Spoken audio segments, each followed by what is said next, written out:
Is that more out of necessity that those guys need to be ready to play somewhere else, or are you really looking at where guys fit best for the future? It's a great question. I think it's both things. We, from the get-go, most of the places I've been at, especially in the latter career here, it gives you an opportunity, obviously, to train guys. You want to have guys that are athletic enough to play all the positions on the back end, because you don't want to have any weaknesses. You don't want to be a guy that, hey, look, he can only play the strong safety. He can't cover that well.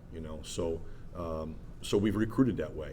We wanted guys that can play all. And when I say all of them, both corner positions, obviously the star, dime, and both safety positions. So we've been doing that since we've been here. So there's been a handful of guys, 5 to 7 guys that we feel comfortable in moving around, training them. So since spring ball, we've done that. So it allows us that when somebody does go down, it's not the guy that was backing them up.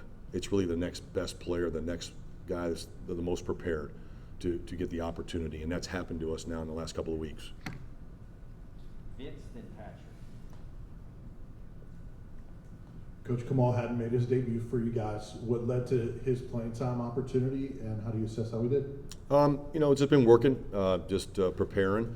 Kamal's no different than Brandon Turnage. Brandon has been working. Talking about a couple of weeks ago, and Theo was down. He goes in there and obviously has a great game and gets named SEC Defensive Player of the Week. But it's been a work in progress. They've been working at it. Kamal's the same way. Had some setbacks with some injuries, which didn't allow him to get the reps that he needed, the quality reps in practice.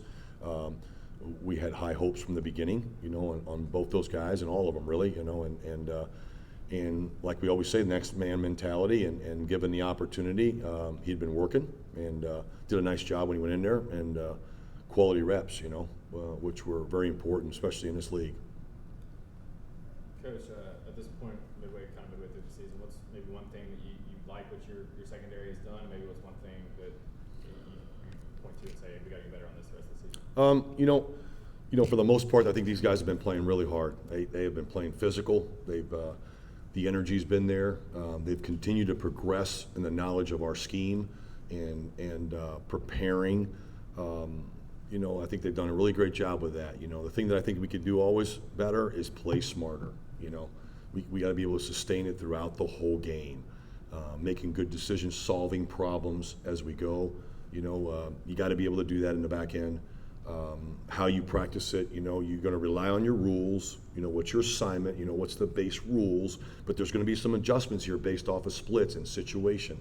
And I think we could be a lot smarter, consistently throughout the game. Ryan and Jimmy. Obviously, Matt Corral made some plays with his legs, but you guys did a pretty good job bottling him up in the passing game. Just what did you guys do well there in pass coverage to kind of limit that? I'm sorry, say that again, what you were saying. Oh, sorry, Matt Corral had some good plays in the running game, but just you guys seemed to limit him a little bit more in the passing game. What did you guys do well to kind of cause some problems for him in the passing game? I just think we played really hard. I think as a unit we played really hard. I think we were physical, which we knew that he was a talented individual. He was going to make plays on his, off schedule, so to speak, with his feet, and which he did. But limit the the explosive plays, would be the first thing. And obviously with a great player like him and the receivers that they have, we didn't do it, quite throughout the whole entire game. Obviously they made some plays, and they're going to make plays. I said earlier to the question asked just about a few seconds ago, is we just got to play smarter. A guy like that who's a really good player, and we're going to be facing Bryce Young again, another great player at quarterback. Anytime the guy that's got the ball in his hand on every snap and is really good, like these guys, that's you got to be on top of your game, from a standpoint of understanding the situation, and then obviously making good decisions, based off our scheme. And then also, just what's the next step for Brandon Turnage? Obviously showed some good things. What does he need to do now to here's the thing. It's he's continuing to grow and learn in our system and get better each day. He's got a great attitude. He understands that the guy he just replaced in one of the games has been playing the best in the back end. In Theo. And but we can also move him around, you know. And again, he's been trained at corner, you know, so he'll play some there, he'll play some at star, you know, he'll play some at dime, you know, as to continue to play him, you know, and he's earned that, you know, so. Willie, you mentioned Turnage, and I wanted to ask you about his performance. A lot was said about Theo Jackson helping him, watching tape with him, and working him through all this. And I wonder how much of that is just a compliment to Theo Jackson, or a compliment to the culture that's here, or both. I think it's both. You know, it starts obviously with Coach Hype and what he's brought here, and you know, as a staff, and we've been saying it from day one. You know, as holding ourselves accountable, and but also at the same time too, taking ownership of, you know, each other. Take your own, you know, take what you're supposed to be, you know, knowing. I mean, replay. Be accountable for everything you do. That includes myself and them, and they've done that since we've been here. Theo is obviously a great leader, someone who has a tremendous amount of experience since he's been here. He's been the most consistent player since day one, okay, since we've gotten here. Obviously, I've known him prior to him, my last time that I was here, you know, so I had some kind of inside information on him as far as what kind of player he was, what kind of person he was. I'm not surprised. I mean, within it, you know, we tell the guys that, you know, if you're not in, you should be coaching. You know, that's how we do it every day in the reps and in the practice field. If you're on a second group, you're watching what the first group is doing, and you know, and then make sure that everybody knows what they're supposed to be doing. Theo knew he wasn't going to play. You know, obviously he took it upon himself, just like he does every day in practice. Even when he's playing, he's coaching, and obviously that's the kind of culture that we want, and I can see a lot of it because it's just spreading. It's spreading among the group and a defensive back group, but you can see it on the team too. And the communication is a lot better than it was day one, as it should be. And but I think everybody's pulling for each other. You know, they're playing for each other. That's really what you want. And it was great to see that because you know, like I said, Brandon embraced it. And he's doing the reverse order too, you know. I mean, if he's not in there, he's doing the same thing too. Wes. Well, a lot of times when we're trying to kind of gauge how a corner's playing, it's easy to see if a guy's gotten beat in man coverage, or it's easy to see if he's intercepted a pass. Overall, how would you say Alante and Warren Burrell are playing? How are they executing? How are they doing their jobs out there? Yeah, you know, that's a great question too. Again, everybody can see when someone makes a mistake, especially when you're dealing with space. And you know, they've been playing well. They've been playing solid. Have they played perfect? No. Have they made mistakes? Absolutely. You know, but you know, and you correct them and you move forward. And you know, they've made a lot of good plays too. You know, plays that you don't see, whether that's leveraging the football and someone else is making a play.